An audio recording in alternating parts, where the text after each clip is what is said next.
Ladies and gentlemen, hey, hi, how you doing? Welcome back to the channel. Thank you so much for stopping by. We need to talk about the future of Warzone, specifically when it comes to MW4, but also beyond that as well, because things could get very interesting in the coming year for Warzone. Obviously, it's been around for a while now. It's seen highs and it's seen lows, especially as of late between, BO6 and BO7. And going into Modern Warfare 4, it's going to be a very, very pivotal year for Warzone. Quite frankly, if we're going to be as blunt as we can be, it could be the year that either allows Warzone to live on for a little while longer, or it could be the year that essentially solidifies its conclusion and they start to sunset it going forward here. And the reason that I wanted to bring this up is because when you look at Modern Warfare 4 this year, you've got the campaign. I'm personally very excited for it. I think Infinity Ward's narrative story is always very, very strong, especially the Modern Warfare 1. So I'm really looking forward to seeing how things unfold here with Price and with Ghost, Task Force 141,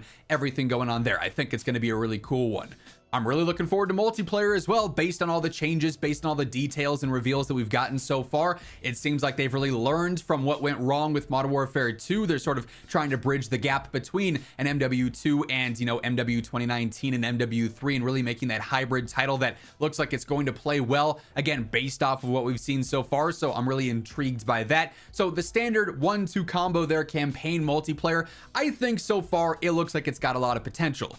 And then you get to DMZ, the full third mode this time that's a part of Modern Warfare 4. It's not like Warzone 2.0 where Warzone and DMZ were both a part of the same package. DMZ was free to play through Warzone, and they were very much so connected to the point where it kind of ruined Warzone, where they DMZ-ified Warzone for really no reason. They tried to match the two modes, but then also have two different modes at the same. I don't know. It's a whole rant for a different day, but this time around, they're taking DMZ a lot more seriously. It's a part of the premium package. It's going to have that price tag applied to it.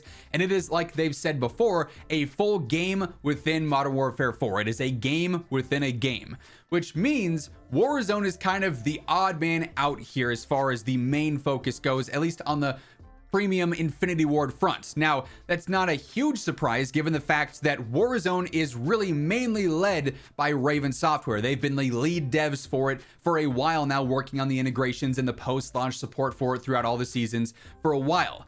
Although, what is interesting when you look back at Warzone's history is during the Infinity Ward titles, that seemingly from the outside looking in, from our POV, is where Raven had the least control or the least influence on a lot of things. Obviously, back to Warzone 1, kind of a weird time to begin with because they didn't really have the full plan there. They didn't have the blueprint there for Warzone. Infinity Ward was managing it when they first dropped it as a part of MW 2019, and then things kind of shifted a little bit as they got into Cold War, where Raven started to take the helm a little bit more. And then they really had more control during Sledgehammer's year of Vanguard with Caldera and Pacific and everything going on there. But then you go to Warzone 2, and it's a heavy Infinity Ward influence in Warzone because there's so much DMZ-ified elements of it in the game, right? And you had this whole controversy with that. And then you go to a Sledgehammer year again, and Raven's back at the helm, and you can clearly see their influence with it. And then the past two Treyarch years, it's kind of been up and down. Raven's definitely had a large impact on it, but things haven't gone as smooth.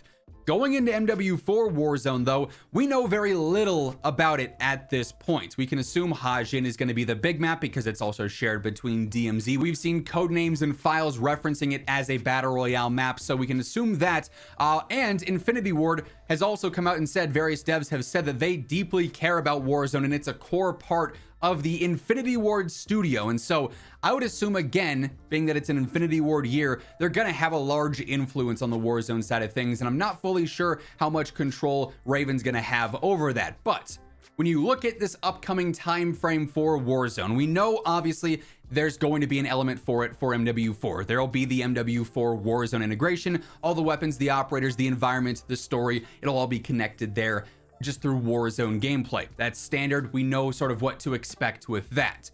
Beyond that is where things get very, very interesting. And I say that because this year, DMZ really seems like it is the big thing. That is the mode with the highest ceiling. And I say that Modern Warfare 4 multiplayer could be phenomenal. It could be the best multiplayer experience. Not saying it will be, but it could be the best multiplayer experience.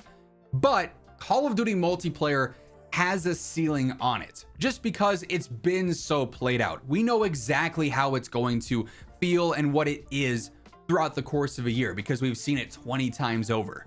DMZ we've seen once over. It was a beta and they kind of stopped support through it halfway through. Like it wasn't, fully, they weren't all in on it. That's not the case this time though. With the full version of DMZ, they're all in on it. And I've said this time and again in our DMZ coverage so far in those videos. If you've seen them, you'll be hearing this phrase again. And it's probably something I'm going to repeat a lot this year, but DMZ feels like the mode that they've built up. The foundation of it is set to be the next Warzone for COD. And what I mean by that is that it's the mode that I think is set up the best to sustain multi-year support, so that in COD 2027 there's still DMZ support ongoing. Maybe there's an integration with COD 2027 into DMZ. Maybe there's just further updates to DMZ as a whole, and it's really treated more like its own extraction shooter separate from whatever maybe premium COD is dropping. Same deal going into 2028, so on and so forth.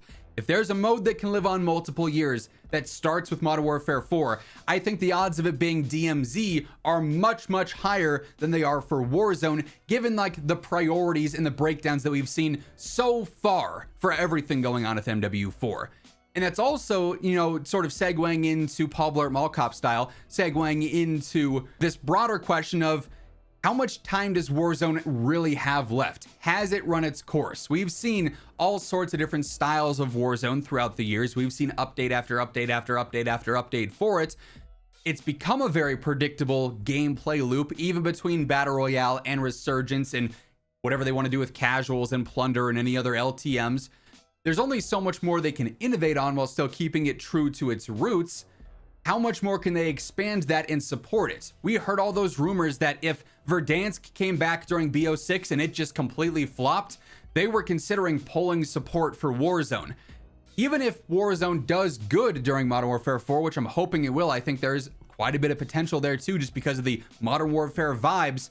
Beyond the MW4 year, if there is major success with DMZ, like it seems there could be, does Call of Duty, does Activision, does Xbox look at that and say, the DMZ mode is pulling more players, it's pulling more engagement out of our community, there's a lot more positive sentiment around it.